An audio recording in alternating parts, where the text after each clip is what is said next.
Iniciamos, Sí, Andrita. señor, bien pueda. Podemos iniciar ya. Sí, bueno, listo, muy bien. Con las buenas noches a cada uno de ustedes. Es un placer estar en esta noche muy especial, ¿cierto?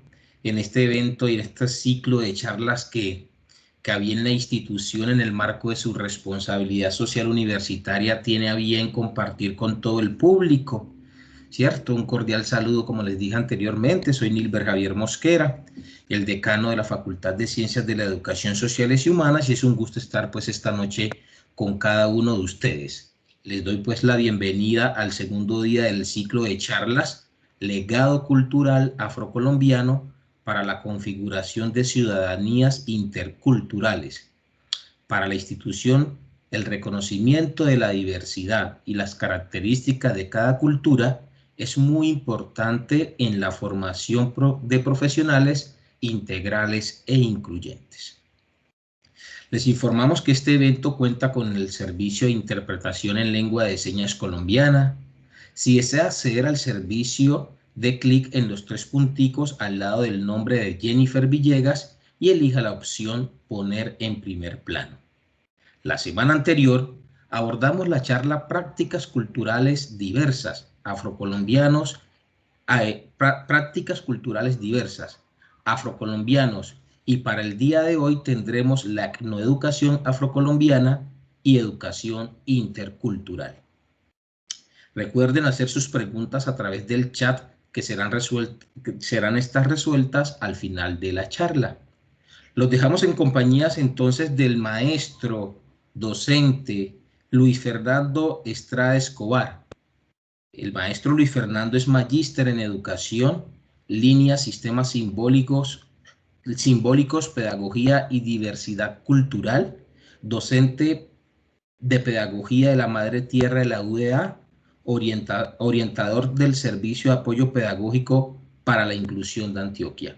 Maestro Luis, siempre es un placer contar con usted en estos espacios formativos. Para nosotros como institución es muy placentero tenerlo a usted por ese acervo de conocimientos que tiene y la forma como hace esa línea de tiempo en relación con la historicidad de ese legado cultural afrocolombiano y que hoy pone en manifiesto mediante este segundo día de nuestro ciclo de charlas. Así que, maestro Luis, le doy la bienvenida y esperamos disfrutar de este espacio académico. Muy buenas noches, decano. Muchísimas gracias. Bueno, buenas noches para todos y todas. Es un placer pues reencontrarnos y pues para las personas que hoy están llegando al espacio pues también sean bienvenidos y bienvenidas.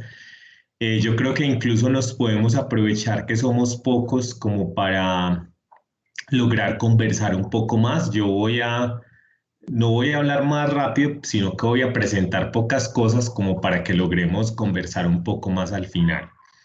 Eh, Como decía el decano, la vez pasada trabajamos acerca de las prácticas culturales para poder identificar el legado cultural que la comunidad africana traída a América había dejado en este territorio. Hoy vamos a centrarnos en en propuestas educativas, una que se ha llamado etnoeducación afrodescendiente y otra que se llama educación intercultural, pero para poder llegar allá, yo quiero que retomemos dos conceptos que son claves en este proceso, el concepto de identidad cultural y el concepto de cultura. Antes de pasar allá, les quiero recordar que hace 8 días habíamos, digamos, puesto en claro desde el principio con Jennifer que vamos a utilizar dos conceptos que no están, o tres conceptos que no están muy claramente diferenciados en la lengua de señas. Una es el concepto de negro, otro es el concepto de afrocolombiano y el otro es el concepto de afrodescendiente. Eso es sobre todo para las personas que están viendo la transmisión, que requieren del servicio de interpretación en lengua de señas, porque esas palabras no tienen una seña específica, entonces por eso es muy importante lograr diferenciarlas de una vez para que puedan seguir la línea de la conversación. Bueno, entonces yo voy a arrancar de una como para que no se nos vaya muy lejos ni muy largo. La intención es que entonces logremos conversar un poco acerca de estos conceptos básicos que nos van a llevar a esas ideas de qué estamos hablando cuando hablamos de educación afrodescendiente y de qué estamos hablando cuando hablamos de educación intercultural. Entonces, lo que yo les decía es que en esta agenda de este cortico encuentro, yo quiero que trabajemos primero un poco ese concepto de cultura, luego que trabajemos el de identidad cultural para que podamos pasar al de etnoeducación afrocolombiana y finalicemos con el de educación intercultural. Y les voy a ir explicando pues también con un poco cuál es mi perspectiva con esos conceptos. La vez pasada conversábamos un poco acerca de lo que implica en Colombia configurarse como un sujeto afrodescendiente, ¿sí? Y de varios problemas que tenemos en las ideas que manejamos sobre esa configuración de identidad cultural, porque incluso muchos y muchas de nosotros seguimos teniendo una concepción racializada del concepto de identidad cultural. Entonces, para nosotros, negro es el que tiene un color de piel particular, o afrodescendiente es el que tiene un color de piel particular, indígena es el que tiene unos rasgos fenotípicos específicos o unos rasgos particulares, y a los demás los llamamos blancos o mestizos. A eso es a lo que llamamos una clasificación racial. Se supone que además, a partir de algunos adelantos científicos, que yo en mi corta visión creo que la ciencia no es una verdad absoluta, son versiones parciales también de la realidad, la biología en particular plantea pues que no existen las razas en la especie humana, que hay una especie, y lo que entonces se pone en claro desde la biología es que básicamente hay diversidad cultural, no lo que nosotros conocíamos o manejamos como diversidad racial. Los sistemas de clasificación racial funcionaron muy bien durante la colonia porque sirvieron para poder excluir, controlar, mantener subyugados a ciertos grupos en particular. Entonces, por eso es muy importante comenzar a ser consciente ese tipo de clasificaciones para podernos ir saliendo de ellas, que no va a ser tan fácil porque son los imaginarios sobre los cuales hemos sido formados y que van a tener mucho peso en nuestra vida. Entonces, hablando particularmente de eso de ser formados a partir de ciertos estereotipos, de ciertos sistemas de valores, de ciertas creencias, es que yo creo que es muy importante que intentemos acercarnos inicialmente a ese concepto de cultura, ¿sí? Pensando en que tiene que ver con todas esas construcciones que las comunidades humanas hacen a partir de unas relaciones con territorios específicos. Entonces, por eso hablamos es de culturas, no de una cultura, porque va a depender de unos elementos históricos, de un legado, de unos sistemas de creencias, pero también de unas formas de relacionarse con los territorios específicos, lo que cada uno de esos grupos humanos configure a partir de esa interacción. A esa configuración que han hecho esos grupos humanos es a lo que llamamos cultura. Entonces, aunque en los entornos que nosotros nos movemos hoy, que parece sobre todo en los contextos urbanos, que como que todos fuéramos ciudadanos planetarios y como que todos somos una misma cultura, porque además estamos bien desenraizados, que luego a lo mejor logramos hablar un poco de ese concepto, realmente un elemento bien importante es nosotros poder identificar cuáles son las prácticas culturales, cuál es la cultura, cuál es el legado cultural que yo he recibido a partir del contexto en el que he crecido y en el que me formo. Porque nosotros vamos creciendo pues con unos referentes culturales particulares que tienen que ver con el territorio, con la historia, con la lengua. E incluso va a ser muy importante la lengua porque es a través de ella que en nuestro contexto cultural nos transmiten los valores, nos transmiten lo afectivo, Entonces es ahí también donde se va a ir configurando lo que en la psicología social se va a llamar los estereotipos o los referentes cognitivos sobre lo exterior. Y es lo que nosotros vamos a ir aprendiendo acerca de ese contexto, que no solamente es un aprendizaje, digamos, racional, sino que tiene que ver mucho con lo emocional, con lo afectivo, y que es ahí donde nosotros aprendemos esos sistemas de valores. Entonces, cuando uno le dice a un niño, no llore porque se lo va a llevar ese loco, entonces ese loco es el sujeto que tildamos porque se viste de tal manera, entonces ahí estamos haciendo toda una transmisión de valores a ese niño o niña. Cuando le decimos la gente que se ve así es peligrosa, no lo decimos explícitamente, pero la acción le está formando ese tipo de cosas. Cuando, por ejemplo, a nosotros nos enseñan en la casa cosas como cuidado porque la gente negra es peligrosa, ellos son como el diablo, el negro, los negros son del diablo, ¿sí?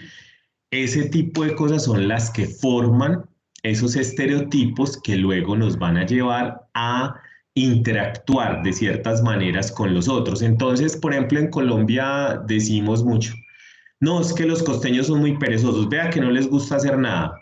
No necesariamente yo tengo que conocer costeños, ni ser costeño, ni haber ido a la costa, pero aprendo eso en mi casa porque hace parte de los sistemas de creencias de mi familia y el problema es cuando yo uso eso, cuando interactúo con personas de la costa y los trato como si fueran perezosos, incluso denigro de ellos sin conocerlos. Ahí se vuelve peligroso ese estereotipo que se configura en casa pero que además funciona mucho como referente cultural. Entonces, la semana pasada veíamos que la familia incluso es uno de los contextos formadores más importantes y es ahí donde uno configura entonces esas concepciones que tiene de la realidad y son esas concepciones las que van a pesar también en esa configuración que uno va haciendo de lo real.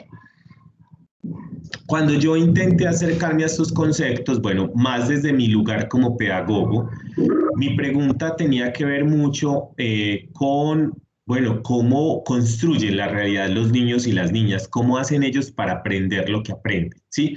Ahí es donde me empiezo a encontrar con este concepto de cultura, pero me empiezo a encontrarlo pensando en, bueno, todos somos iguales, todo es lo mismo, todos aprendemos lo mismo en todas partes, y cómo va configurando uno esto. Yo encontré un autor que me ayudó a entender esto mucho o que me ayudó pues a entender una perspectiva por lo menos de todo este asunto que es muy complejo, que es muy confuso, que tiene muchos autores que lo trabajan y fue Stuart Hall, un hombre jamaiquino que se va a vivir a Inglaterra y que en esa vivencia en Inglaterra como inmigrante empieza a pensar sobre su propia identidad, porque son en estos lugares de la exclusión donde uno se tiene que hacer estas preguntas sobre la identidad. Cuando uno vive en el privilegio, en cualquier contexto social, pues uno pocas veces se pregunta o pone en cuestión su lugar porque uno está privilegiado, entonces no necesita preguntárselo necesariamente. Son las condiciones de exclusión, son las condiciones del estar afuera las que le hacen pensar a uno por qué yo estoy afuera, por qué soy un excluido, por qué siento que no pertenezco, y es de ahí donde emergen grandes reflexiones. Gran parte del planteamiento de Stuart Hall es que él tiene una perspectiva, digamos, dialéctico-narrativa de la cultura y él va a plantear que la cultura son narrativas explicativas que la gente hace y cuando habla de narrativas pues no está hablando realmente pues como de lenguaje oral solamente, sino que él plantea la narrativa como todas las formas sociales y culturales de construir la realidad, ¿sí? Pues incluso la ropa que uno se pone, la manera como organiza su espacio, todo eso serían narrativas que uno se dispone a contar a los otros. Entonces él intenta plantear la relación de la cultura como las narrativas en las que vivimos con la identidad cultural a partir de ese concepto de narrativas. Y es ahí hacia donde yo quiero llevarlos, porque el siguiente concepto que yo creo que es muy importante es este concepto de identidad cultural. La identidad cultural planteada por Stuart Hall como una sutura, es decir, como un tejido entre la cultura y el deseo propio, es decir, Mi contexto social y cultural me está demandando, me está exigiendo que yo sea de un modo particular o de otro, ¿sí? Pero yo también tengo deseos como sujeto y yo quiero hacer otras cosas. La identidad es como la negociación que las personas hacemos entre las exigencias del entorno y mi propio deseo. Entonces, desde ahí, desde esa concepción de Stuart Hall, mi identidad cultural no es lo que los otros nombran de mí. No es, por ejemplo, como usted me dice negro, entonces yo soy negro. No. Yo también decido, porque lo importante en esa perspectiva que plantea Stuart Hall es que los seres humanos somos sujetos de elección y de deseo. Entonces nosotros podemos elegir qué narrativas queremos contarle al entorno y cómo las queremos contar. Y eso va a ser fundamental para entender también desde esta perspectiva la configuración de las identidades culturales en Colombia, por ejemplo, cómo las identidades afro y las identidades indígenas han estado todo el tiempo en el lugar del no deseo, sobre todo desde esa concepción latinoamericana de intentar parecer mucho Europa y parecer lo menos posible a lo propio, porque es muy peligroso. Entonces, desde ahí, nosotros también tenemos que entender que, por ejemplo, en estos contextos sociales y culturales donde nosotros estamos, hay un montón de narrativas que están circulando. Unas están en nuestras familias, en nuestras casas y tienen que ver con esas prácticas cotidianas como comer, preparar el alimento, cuidar la ropa, cuidar de la casa. Todo eso es lo que configura realmente la cultura y lo que nos va a ir permitiendo aprender todos esos sistemas de valores, pero también están los medios de comunicación que nos convierten en objetos de consumo, que nos exigen y nos cuentan que tenemos que vivir de una forma particular, nos hacen comprar y consumir cosas. Y también hay unas narrativas instauradas, por ejemplo, desde el Estado, donde nos dicen que, por ejemplo, el sombrero volteado es un símbolo de los colombianos. Hoy, cuando yo salí a la calle a trabajar, yo empecé a ver un montón de gente con camisas de la Selección Colombia. Ve, ¿qué pasará?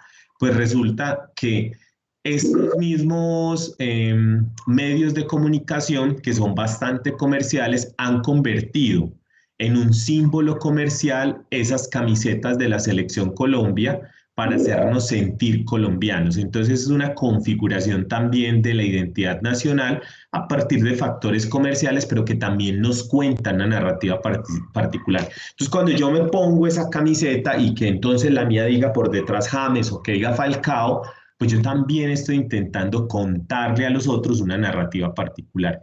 Y cuando algunas personas como yo elegimos no ponernos la camiseta, es también porque estamos queriendo contar unas narrativas particulares acerca de nuestra identidad cultural. Ahí Stuart Hall va a tocar una cosa bien importante también, es que uno puede tener diferentes niveles de conciencia sobre los tipos de narrativas que está contando. Es decir, yo puedo estar muy claro que yo no quiero contar eso y por eso no me pongo la camiseta esta, o yo simplemente digo, ay no, qué perezazo todo amarillo, yo no me lo quiero poner. Entonces yo puedo no darme cuenta de por qué estoy haciendo una elección, pero hago elecciones, que eso yo creo que es lo más importante aquí. Porque uno puede decir, no, es que yo nunca había pensado que en Colombia hay diferentes identidades, que hay identidades negras. Está bien que usted no lo haya pensado conscientemente, pero el entorno cultural en el que crecemos nos va contando unas narrativas de las que nosotros vamos seleccionando, las que nos parecen más exitosas, las vamos volviendo propias y las encarnamos. Entonces yo puedo verme oscurito y entonces ustedes me pueden ver negro, pero yo puedo odiar a los negros y puedo decir, no, yo no quiero ser negro, yo no soy negro y puedo usar cremas para blanquearme y todo el asunto, sí, porque crecí en un entorno donde este asunto está mal visto, entonces yo también voy a intentar cambiar eso en mí. Entonces, hacemos elecciones que tienen que ver con los sistemas de valores que nos transmiten los entornos en los que crecemos. De ahí entonces que los colombianos en particular hemos crecido en entornos bien racistas que nos han estado contando unas configuraciones de identidad cultural centrados en factores racistas, es decir, en factores mirados desde de una concepción de razas. Y también esa concepción de razas implica que hay unas razas más buenas, pues que hay unas razas que son más cercanas al bien y hay unas razas que están más malo, que están centradas o que están más cerca del mal. Eso es lo peligroso, por ejemplo, de esa concepción racista de la identidad cultural, porque es una concepción que nos deja en un malestar muy profundo con el ser incluso, que es muy distinta a una concepción cultural de la configuración de identidad cultural, porque cuando hablamos de esa concepción cultural, entonces nos podemos alcanzar a dar cuenta que yo puedo ser un hombre negro, antioqueño e incluso paisa, ¿sí? Y que eso no me pone por debajo o por encima de otras personas, ¿sí? Ahí ya vamos a empezar a considerar entonces cómo es que se van configurando estas identidades culturales. La semana pasada, cuando veíamos cómo llegaron las culturas africanas a América, cómo llegaron las personas esclavizadas a América, entonces nos dábamos cuenta también que ese lugar de esos sujetos que trajeron esclavizados no era un lugar deseable. O sea, muy pocos o ninguno de nosotros hubiera querido estar ahí. Entonces, eso mismo es lo que nos hace pensar que básicamente ese lugar de la identidad cultural afro no es un lugar de deseo ni es un lugar en el que queramos ocupar. Eso se ha ido transfiriendo también en nuestra configuración de la realidad y eso ha venido a significar en muchos de nuestros compañeros y compañeras pues que realmente ser negro en Colombia no es un lugar de identidad deseable, ser indígena tampoco.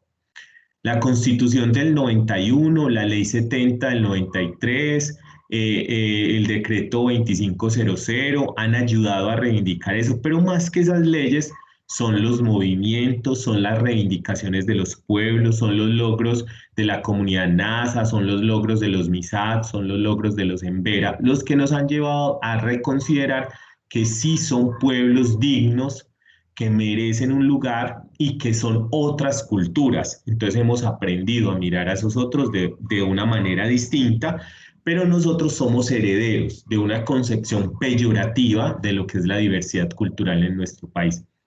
Entonces un punto fundamental para empezar a construir unas identidades culturales o unas identidades interculturales en Colombia es pensar que tenemos un legado cultural múltiple. Es decir, que así como nosotros hemos recibido saberes y conocimientos de España, de Europa, de la cultura musulmana, de los árabes, también hemos recibido saberes y prácticas de las culturas indígenas, de las culturas negras, de las culturas afrodescendientes de nuestro país.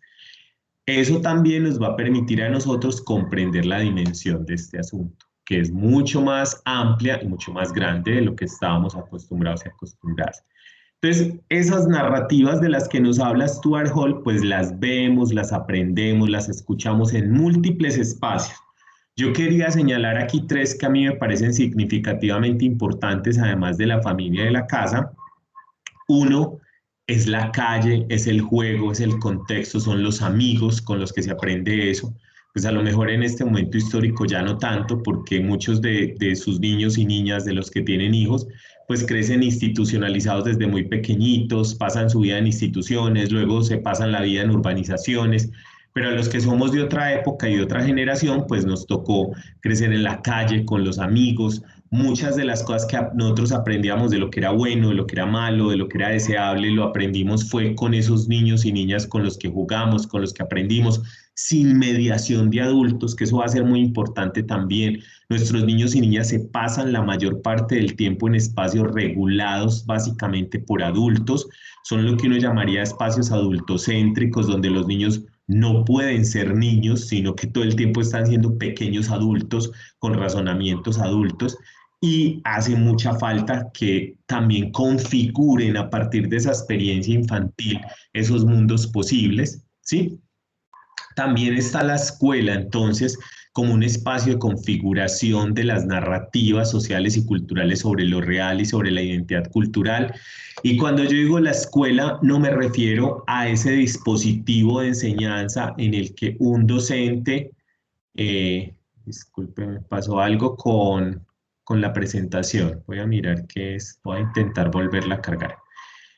Cuando yo hablo de la escuela, pues no estoy hablando de ese dispositivo docente en el que un profesor o una profesora está parado al frente y ese es el referente cultural. No, realmente, realmente a lo que yo hago referencia es a las interacciones, a los espacios que tienen también los niños y las niñas para construir ellos solos en esos espacios, para hablar de de esa manera como ellos van comprendiendo lo real y lo van procesando. Hay, por ejemplo, en algunos trabajos de investigación en los que yo he estado, le hemos preguntado a los niños y las niñas qué es lo significativo de la escuela para ellos y ellos refieren el recreo, el encuentro con los amigos, el algo que se comen, pero casi nadie refiere los procesos formativos que se dan al interior del aula y eso es bien llamativo en términos de la formación porque uno creería que la escuela o el profesor tiene un gran peso en el proceso de configuración de las narrativas explicativas sobre sí mismo, pero realmente van a ser son todos esos otros procesos que se dan alrededor de la escolaridad los que van a tener mucho peso para la configuración de la identidad cultural. Y el último dispositivo social y cultural que yo quiero señalar de mucha importancia, conjunto de dispositivos de mucha importancia para lograr la configuración de la identidad cultural son los medios de comunicación masiva en este momento histórico en particular. Algunos no nos tocó esto. Nosotros incluso, bueno, yo digo nosotros como si todos fueran de mi misma edad, pero no se preocupen que no, tiene que ser así. Pero a algunos nos tocó ese tránsito, incluso de la llegada del televisor a la casa, de que uno pasaba más tiempo en la calle jugando que realmente pegado a dispositivos, pero el lugar que tienen los dispositivos en este momento histórico tiene más peso incluso que la escuela y la familia en la configuración de identidad cultural de muchos niños y niñas. Entonces nosotros estamos viviendo un fenómeno, por ejemplo, en América Latina y en Colombia, en el que tenemos niños en Colombia hablando con acentos mexicanos. ¿Por qué? Pero si se la pasan viendo televisión mexicana, porque los mexicanos hacen el doblaje de casi toda la televisión norteamericana que recibimos. Entonces eso es una cosa que no está muy pensado desde lo pedagógico, que no está muy reflexionado desde los procesos formativos, pero que va a tener un peso profundo en la configuración de identidades culturales a partir de las narrativas explicativas que nos llegan por esos medios. Y si ustedes más o menos son de mi generación o de otras posteriores, pues se van a dar cuenta cómo nos muestra la televisión la diversidad cultural, qué nos dice la televisión comercial sobre los legados culturales, ¿sí? Hace algunos días salía un programa mostrando como, por ejemplo, las protagonistas de las telenovelas mexicanas nunca tienen que ver nada con la cultura indígena de México. De hecho, casi siempre son rubias o güeras, como ellas las llaman, de ojos claros. Y eso simplemente transfiéranlo a la televisión colombiana y es exactamente la misma fórmula, ¿sí? Entonces ahí, por ejemplo, se van configurando unas estéticas idealizadas del ser que dejan de lado muchas prácticas. Hace un tiempo una de las presentadoras afrodescendientes de uno de los noticieros de los canales comerciales de Colombia explicaba cómo para ella poder aceptar su cabello fue todo un fenómeno porque cuando estas mujeres llegan a esa televisión nacional hay una exigencia estética por parecer de cierta manera y esa cierta manera es parecer mujeres blancas de cabellos lisos, ¿sí? Entonces es ahí, en esas prácticas sutiles, chiquiticas, en donde vamos configurando estos racismos y esos lugares del no deseo de ser de ciertas maneras. Entonces, el cabello deseable es el cabello muy liso y muy planchado, ¿sí? No es el cabello crespo y el cabello duro, como lo llaman, ¿sí? El hombre deseable o el cuerpo deseable del hombre es el cuerpo del galán, que parece venido de Italia o que parece venido de Europa, pues, y que se vea muy atlético, con una cara, con unas facciones particulares. Y todas esas son las maneras como vamos reforzando ciertos sistemas de valores, ayudando o llevando al otro a que seleccione o de preferencia ciertos tipos de valores Y llegamos incluso a un asunto que es bien complejo y es a la configuración de esos cuerpos del no deseo, porque es que yo me miro al espejo y yo me veo negrito, chiquitico, maluquito y yo no quiero ser así porque yo me quiero parecer al galán de la telenovela. Y entonces es ahí donde se va configurando ese asunto incluso muy problemático desde una perspectiva de mi identidad cultural, pero que tiene que ver con un montón de fenómenos pues, que son psicológicos, que son sociológicos, o que esas ciencias nos ayudan a entenderlos, pero que en lo concreto tienen que ver con las elecciones que el sujeto está haciendo, de esas narrativas que los entornos le están contando. Entonces, en ese punto en el que yo quería también que pudiéramos enfatizar un poco, y es como que pudiéramos llegar a pensar ¿cuál es mi identidad cultural? ¿Yo cómo me identifico? ¿Yo qué narrativas he seleccionado? Porque una de mis preocupaciones es que cuando uno habla de diversidad cultural, regularmente todo el tiempo la gente miras hacia afuera, miras al otro. Ah, es que usted sí es negrito, usted sí puede hablar de eso. Ah, es que usted sí es indiecito, usted sí habla de eso. No, todos hacemos configuraciones de la identidad cultural. Como colombianos estamos recibiendo un legado cultural multiétnico, pero somos conscientes de eso, lo reconocemos, lo deseamos, nos agrada. Esas son las preguntas que nos tenemos que hacer. No son tanto esas preguntas hacia afuera, sino hacia adentro, hacia el sí mismo, ¿sí? Yo cómo me identifico, cómo me reconozco yo. Y aquí quiero empezar a tocar un tema que quisiera dejar en punta, porque es el tema que me gustaría tocar en el próximo encuentro y es el tema acerca de la configuración de identidades culturales latinoamericanas. Porque a nosotros nos han dicho que los latinoamericanos no tenemos identidad cultural. Y eso, pues desde la perspectiva de Stuart Hall, sería como estar muertos o como ser una tabla rasa. Todo ser humano que crece en un contexto social y cultural configura una identidad cultural vista como una narrativa explicativa sobre sí mismo que yo armo con todo lo que voy recibiendo y aprendo de mis entornos para contarle a los otros unas historias sobre mí mismo. Entonces todos la tenemos, pero lo que pasa es que muchos no somos conscientes de cuáles son los referentes de esas identidades culturales.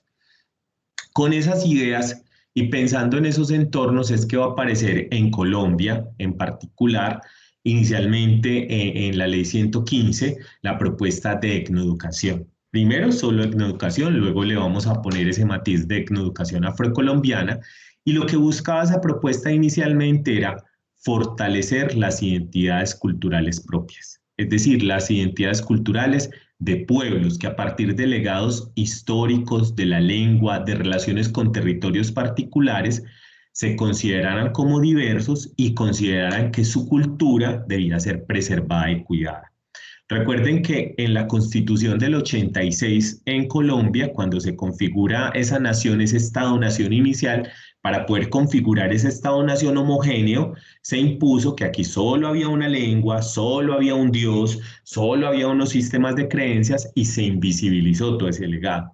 La Constitución del 91, pues intentando reparar ese asunto, pero que fue el resultado de la lucha de muchas comunidades, de muchos movimientos sociales y culturales, va a darnos estas herramientas para poder comenzar a trabajar ya desde lo educativo esa idea de cómo recuperamos, hacemos visibles, revitalizamos los múltiples legados culturales de nuestro país. Un factor inicial fue esta propuesta de la etnoeducación pensando en una mirada de este modo. Primero hay que fortalecerse como comunidad desde adentro para poder salir a hacer los diálogos interculturales. Los que hemos trabajado con diversidad cultural sabemos que cuando uno no tiene unos referentes culturales iniciales fuertes, cuando sale a los entornos globalizados y comercializados, se pierde fácilmente. ¿Eso qué quiere decir? Cuando yo no he configurado unos referentes culturales enraizados en unos sistemas de creencias propios a la cultura en la que estoy, cuando salgo a conocer otros referentes, me pierdo fácilmente en esos referentes o incluso mis referentes culturales quedan sin significados profundos. Y ahí es donde fácilmente las personas se pierden o permiten que se comercialice fácilmente su identidad cultural. Intento ponerles algún ejemplo con eso que es bastante una idea de la lingüística, es nosotros configuramos o vamos construyendo unos significados sobre la vida a partir de lo que vamos aprendiendo en nuestras familias. Pero cuando esos significados no son fuertes, cualquiera que llegue a contarnos una historia, se la creemos y nos vamos con esa persona. Entonces eso hace que seamos como veletas, que nos movemos para donde el viento nos dé más fuerte. Cuando una persona le han configurado fuertemente su identidad cultural desde la familia, cuando sale es capaz de sostenerse en sus posiciones y de conversar con otras posiciones sin perderse.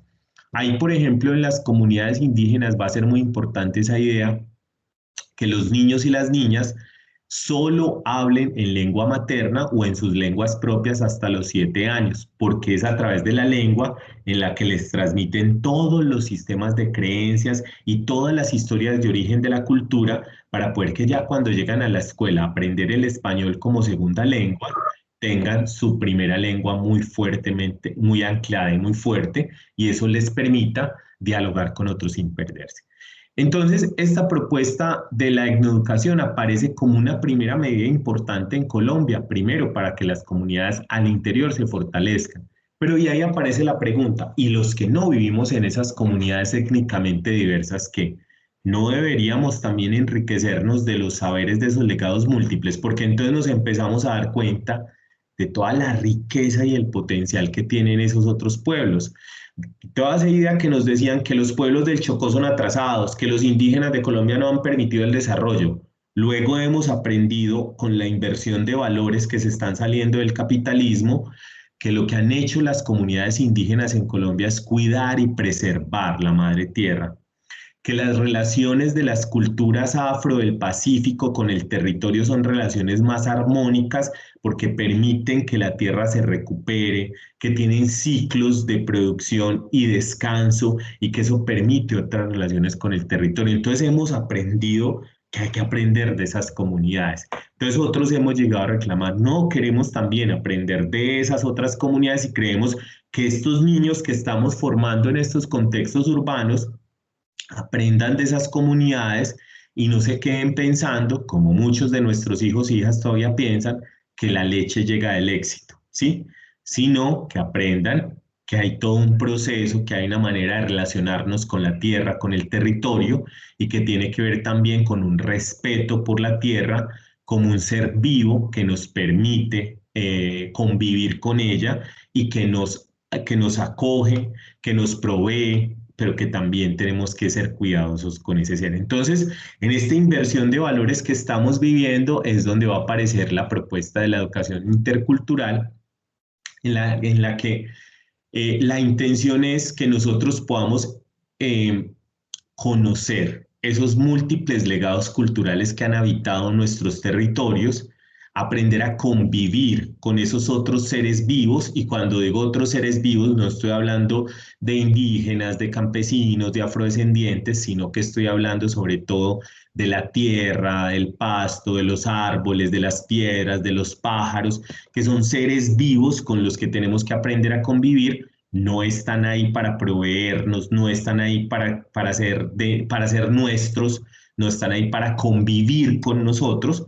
Y entonces son estos otros sistemas de valores los que nos permitirían pensar otro tipo de configuración de identidad cultural, que espero también como en el próximo encuentro lo podamos discutir con mayor profundidad, pensando entonces en esa idea de qué significaría configurar a partir de la escuela identidades interculturales en Colombia. Recuerden eso, que lo primero es pensarnos desde nosotros mismos. ¿Qué significa para mí mismo esa idea de identidad cultural desde mí? Entonces, yo les quería formular estas preguntas porque además me gustaría más eso, como no yo responderles sus preguntas, sino que ustedes también respondan mis preguntas. Y entonces una que quería poner ahí es, ¿cómo concebimos nuestra propia identidad cultural? Es decir, yo mismo, cómo me pienso, cómo me visto, qué sé sobre mí, cómo yo explico mi propia identidad cultural. Me he preguntado eso, sí, porque incluso muchos de nosotros no nos hemos hecho esa pregunta necesariamente. ¿Y qué referentes culturales me han ayudado a construir mi identidad cultural? ¿Yo a quién me quiero parecer? ¿Qué persona yo digo, uy, esto es un ser humano valioso, qué rico ser así, pues me gustaría ser así, ¿sí? Esas son dos preguntas con las que yo quisiera abrir ya esta parte de la conversación para escucharles un poco más a ustedes y también escuchar sus reflexiones sobre este punto. Entonces, bueno, yo voy a cerrar hasta aquí el micrófono para escuchar también a quienes nos quieran compartir y contar sus percepciones y sus ideas acerca de lo que hemos conversado hasta aquí.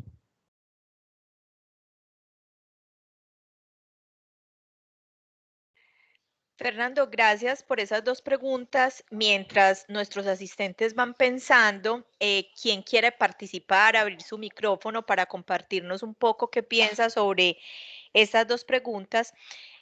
Quisiera preguntarte o que abordáramos un poco cuando tú decías ahorita de los asuntos de la lengua materna, de cómo esa identidad se va formando también en los niños desde su lengua materna y cuando llegan a la educación que ya les brinda el español como segunda lengua. En ese momento tendríamos, para hablar de una educación intercultural, que pensar que las instituciones educativas ofrezcan también una inmersión o bueno, no sé, ¿cómo se diría? Un acompañamiento para que se siga, se continúe fortaleciendo la adquisición o la lengua nativa y eso atendería un poco a ese asunto intercultural o no tiene que ver lo uno con lo otro. Sí, exactamente, Sandra, tocas varios de digamos, de las tensiones que están afrontando las comunidades indígenas en Colombia en este momento, ¿sí? Muchas comunidades no quieren que sus niños lleguen a la escuela regular, ¿sí? Porque prefieren que sigan estudiando desde la educación propia. Otras comunidades piensan que es muy importante que logren llegar ahí para poder que tengan la experiencia de vivir dos culturas. Como tú decías, la escuela tendría que pensarse cómo generar espacios que sí permitan una formación intercultural. Yo les pongo un ejemplo así muy sencillo y muy concreto. Mm, el 100% del currículo que se enseña en Colombia es un currículo fundamentado en ciencias eurocéntricas. Nuestros niños y niñas no aprenden nada de las culturas propias. Ahí es donde luego vamos a tocar un asunto que también va a ser bien importante que Boaventura de Sousa llama la justicia epistémica.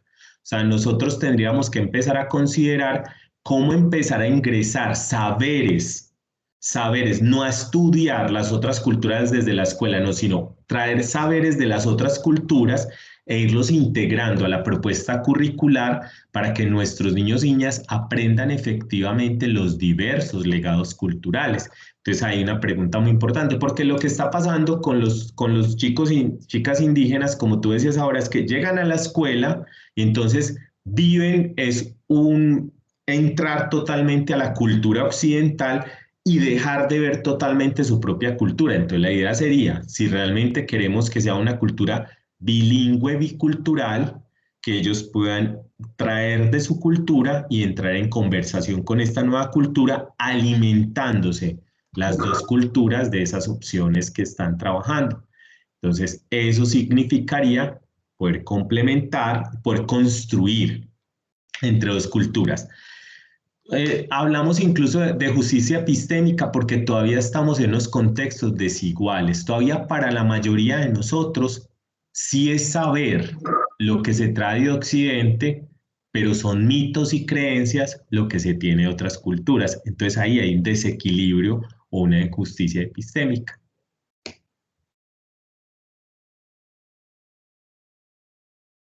Gracias, Fernando. Muy bien. Entonces, ¿alguno de nuestros asistentes desea activar su micrófono y participar, darnos su percepción, su opinión frente a estas preguntas que el profesor Fernando nos formula en relación a cómo concebimos nuestra propia identidad y qué referentes culturales me han ayudado a construir mi identidad? Tienen en este momento la posibilidad de compartir para que interactuemos un poco también en este espacio. Si alguien desea abrir su micrófono.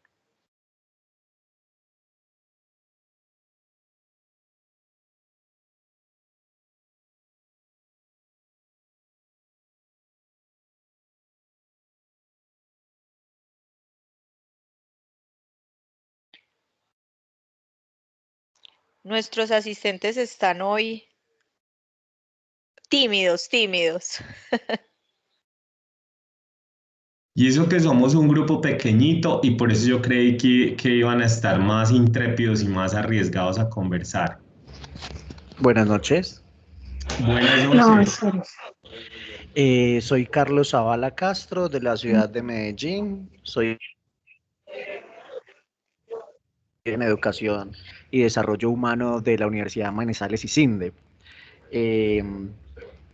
Lo que pasa es que a mí me cuestiona mucho eso de qué es nuestra propia identidad, realmente qué es nuestro, ¿cierto? Yo recuerdo que alguna vez había iniciado un pregrado en antropología y cuando estábamos en clase de culturalismo, el profe decía que incluso uno de los hitos gastronómicos paisas, que se supone es la identidad de los paisas, que es la bandeja paisa, tiene muchas cosas que ni siquiera son paisas. Los frijoles son traídos de Medio Oriente, el chicharrón, el chorizo, la carne molida son de la cultura española, el aguacate es un asunto muy indígena, incluso creo que la palabra aguacate es indígena, ¿cierto? No estoy seguro si es del náhuatl y es por la forma del aguacate que es como el testículo de un toro, por eso es cosas así, no recuerdo muy bien porque hace muchos años. El caso es que incluso el tema de la identidad paisa a través de lo gastronómico con la bandeja paisa no es nuestro, ¿cierto? Pero nos ha generado una identidad propia, ¿cierto? Lo mismo sucede con el tema de la música que se escucha. Las maravillas de las nuevas tecnologías es que podemos escuchar música de cualquier parte del mundo en cualquier momento y eso una gran diversidad cultural en lo musical también, ¿cierto? Y a estas nuevas generaciones les es más difícil cada vez encontrar pues como que eso que nos ha aportado nuestra identidad. Yo siento que en la cultura paisa, que por cierto en los últimos años he tenido mucho conflicto personal con eso a lo que le llaman cultura paisa, se ha generado o ha podido generar una identidad eh, de ciertos rituales sociales que tenemos.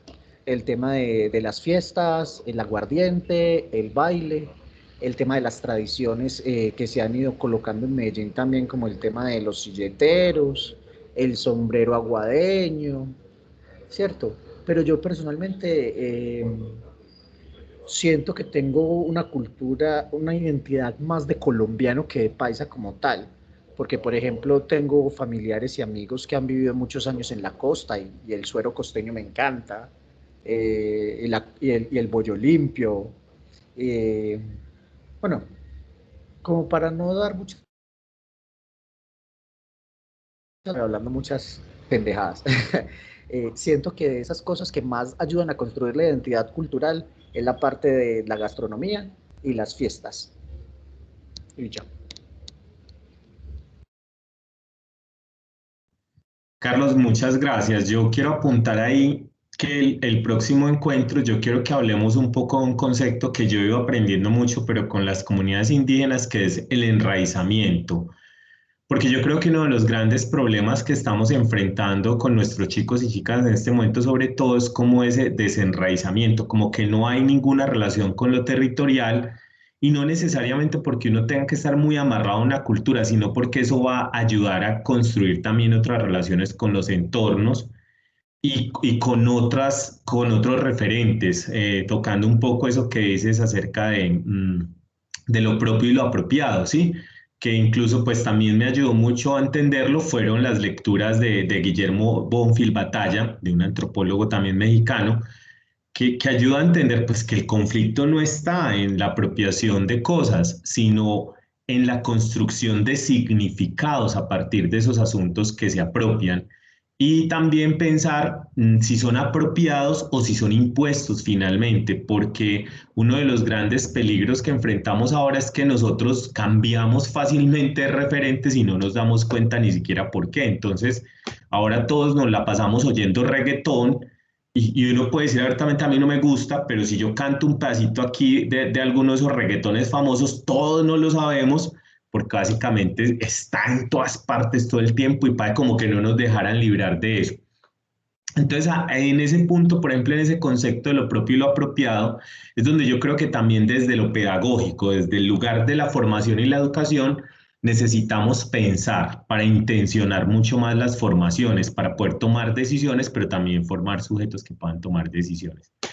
Por aquí yo vi ahorita que Betty Cecilia Mena está abriendo el micrófono también. Betty, te escuchamos. Espérate, yo miro a ver si se me da. Espera.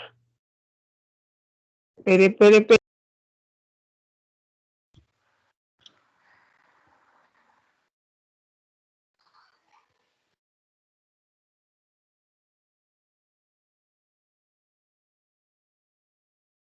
Betty, pero sí la estábamos escuchando ahorita.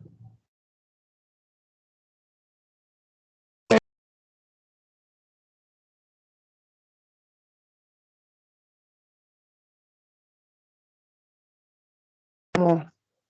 Ahí. Aló, ahí sí te escuchamos. Ah, pues que se te cierra con el Aló. micrófono. Aló, ahí. Bueno, estoy pues desde mi munición de laboro.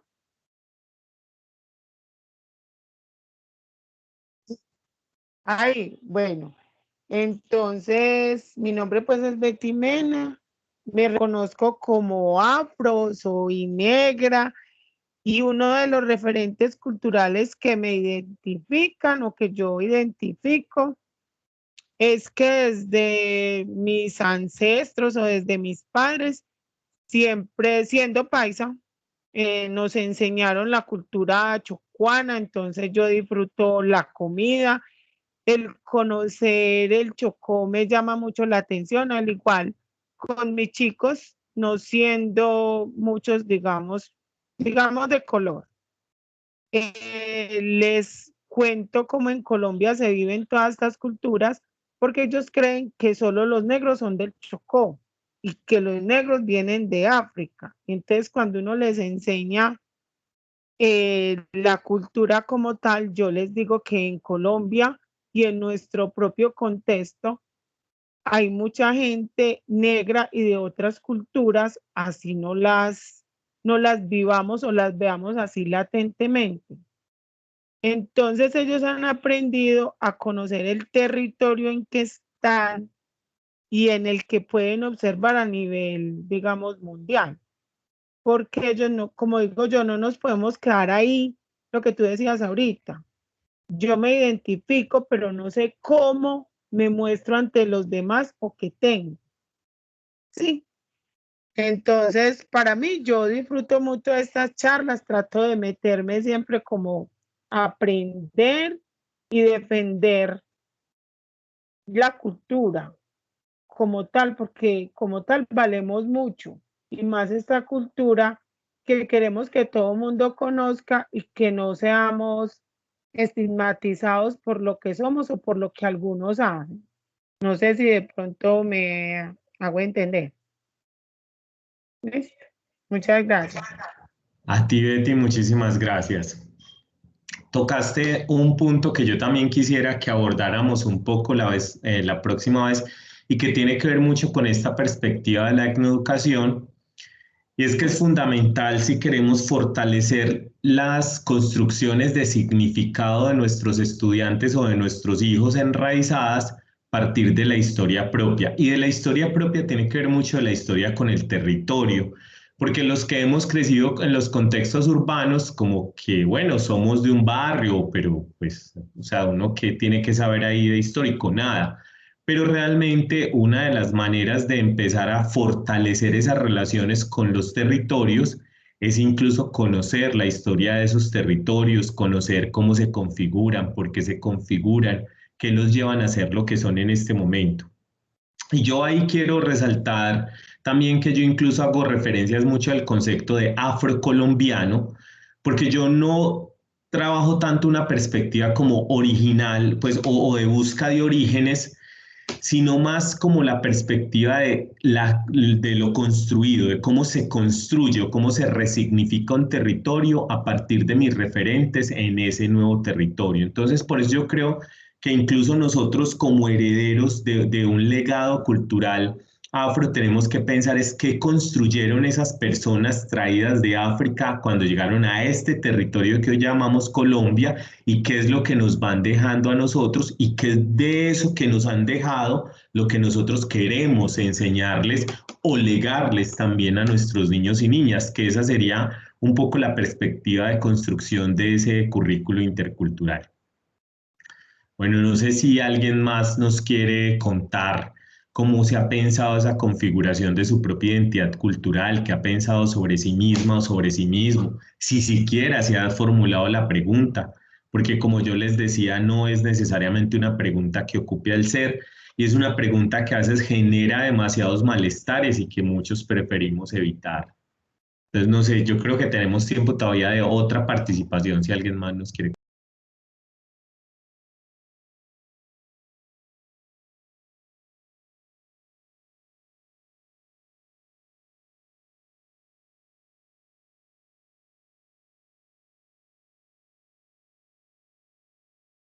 Buenas noches. Buenas noches. Mi nombre es Nayal Londoño, yo soy de Medellín, concretamente nací en Carolina del Príncipe, con raíces muy santarrosanas, pero por cosas de la vida, a trabajar a Tolima, estoy en un resguardo indígena NASA, que tienen sus, digamos, identidades y raíces como por allá, como en otro lado, somos indígenas, pero queremos ser de otra manera. De hecho, asisto a este ciclo de charlas porque ya en otro momento, profe Luis Fernando había tenido oportunidad de escucharlo y ha sido supremamente educativo, usted supremamente maravilloso encontrarlo en este punto del proyecto, porque yo soy, como dicen a veces para atenuar el asunto, ay, es que ella es morenita, pero no, yo soy negra, de pelo crespo, y estoy en una cultura tolimense, como más bien tirando a caleños, porque estamos en el páramo de las Hermosas, ya hacia el Valle del Cauca, con unos indígenas que tampoco se sienten indígenas y que me ven como el bicho raro porque tengo el pelo crespo. Me ha llevado a replantearme muchísimas cosas, pero en últimas a aprender y a resignificar lo que es ese territorio colombiano, lo que somos nosotros y en ese montón de matices que somos, que fluimos, que sentimos. Y aunque estoy en un proyecto de infraestructura que poco me permite la pedagogía, sí rescatando esa profe que hay en mí, para hacer movilización de la comunidad indígena hacia lo que es su cultura y su política, porque en estos días de paro nacional me han movido mucho, porque estamos muy lejos, pero hacen resistencia, defienden su territorio, cuidan su tierra, aman a Chaus, que es el espíritu del páramo, y sintiéndose colombianos, sintiéndose muy, muy nasas, aunque usted los ve con la camiseta de Adidas y de la Selección Colombia, pero aprendiendo a hacer con ellos. Gracias. Ay, Nayal, qué bueno escuchar toda esa experiencia y todo lo que nos cuentas, porque es casi de compleja es la configuración de la identidad cultural, no es una cosa de libro, no es... O sea, yo creo que los autores como Stuart Hall, como muchos otros sujetos que han estado pensando la identidad cultural, el mismo Bauman, pues le ayudan a uno a pensar un poco lo real, pero es demasiado complejo. Néstor García Canclini, cuando intenta entender la configuración de identidades culturales de las comunidades indígenas mexicanas, pues se da cuenta de todo este asunto que es mucho más allá que solo decir es NASA o es tal cosa, sino que es todo este asunto que nos habita y nos complejiza mucho, así como lo que te toca vivir allí y además pensarte tú, porque yo creo que finalmente ese es el asunto de no es que yo ya tengo muy claro lo que yo soy, porque nosotros estamos siendo esto que somos ahora, se puede ir transformando permanentemente y la intención sería de seguirla transformando, pero ir tomando decisiones también nosotros de hacia dónde lo queremos ir transformando, cómo lo queremos ir intencionando, que sería un poco esa reflexión. Y bueno, y pues qué rico que te ha tocado estar allá con los NASA, que parte de mi experiencia de trabajo también fue con ellos allá y aprendí, por ejemplo, este asunto de cómo enraizarse en la cultura para poder salir a hacer estas peleas dignamente.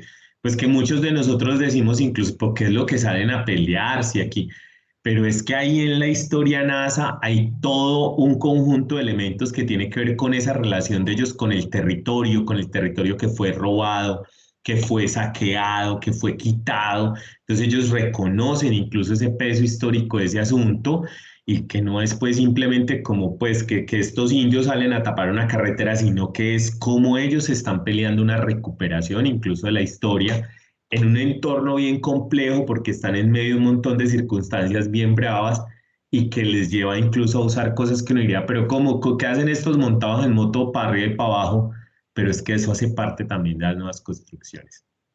Bueno, yo, pues muy ricas las participaciones que tuvimos. A Carlos, muchas gracias, que también hace 8 días estuvo por aquí y nos aportó muchísimo. A Nayal, muchísimas gracias, qué rico, y a Betty. Yo quisiera dejar es como esta conversación así como en punta. Yo quiero volverles a destacar que yo no tengo ningún afán como de, digamos, como de la última palabra ni de la verdad, porque esas cosas me parece que no ayudan en la construcción de lo humano. Yo solamente voy poniendo ahí como las reflexiones que yo he ido recogiendo, aprendiendo también pues a lo largo de mi experiencia de vida y que eso es como mi aporte, ¿sí? Que esa es como mi intención también. Y que espero que también podamos pues como hacerlo mucho más en el próximo encuentro entre todos como para que discutamos un poco más este asunto de la configuración de identidad cultural pensada desde esa perspectiva, pero que también ustedes pueden poner esas otras perspectivas que hay, pues porque yo elijo la de Stuart Hall, porque me gusta, porque me siento identificado con él o me siento identificado con lo que él hizo y fue, pero también hay muchas otras perspectivas en este asunto, en este análisis de la identidad cultural. Yo incluso escojo intencionalmente no trabajar subjetividades, sino trabajar identidades, porque me parece que tiene otras potencialidades ahí. Y que también quería descentrarme un poco solamente de pensar la identidad de lo afro, para no quedarnos centrados en ese asunto, sino para que logremos recoger también esta perspectiva de la complejidad de las identidades culturales, que así como Nayal nos contaba ahorita, no es tan sencillo como verse muy oscurito, como tener el pelo así, sino que además tiene que ver con unos lugares, con unas herencias, con unas prácticas, con unos conflictos que también nos habitan. Entonces, bueno, yo dejo hasta aquí y espero que hayan disfrutado mucho porque yo lo disfruté muchísimo. Feliz noche. Profesor Fernando, muchísimas gracias. Sí, siempre es un placer poder comprender un poco más esos asuntos que a veces pensamos que nos son ajenos, pero que realmente no es así. Están muy cercanos y nos invitan también a ampliar esas visiones. Muchísimas gracias a todos ustedes por su asistencia. Recuerden que el próximo jueves en este mismo enlace a las 7 de la noche estaríamos entonces abordando nuevamente retomando un poco lo que hemos hablado hoy y también hablando un poco más profundamente de la configuración de las identidades afrodescendientes en Colombia. Y pueden todavía invitar a muchísimas más personas para que se unan entonces a esta charla final el próximo jueves a las 7 de la noche. Muchísimas gracias por su asistencia. Nosotros vamos a compartir con ustedes las grabaciones de los 3 encuentros. Por esa razón es muy importante que diligencien la encuesta de asistencia para poder quedar allí con sus datos y enviarles las grabaciones, y asimismo les solicitamos valoren las charlas porque para nosotros es muy importante identificar temas de interés para continuar con los procesos. La idea es que la institución realiza cada año la Semana de la Inclusión, la Semana de la Interculturalidad y todo lo que tiene que ver con los procesos de visibilización de la diversidad. Entonces, qué rico que puedan acompañarnos en cada una de estas invitaciones y para eso les compartimos todos nuestros eventos a los correos que ustedes nos dejan. Feliz noche para todos y muchísimas gracias por su asistencia. Profesor Fernando, muchísimas gracias y un abrazo. Que descansen. A ustedes 1000 gracias y feliz noche para todos.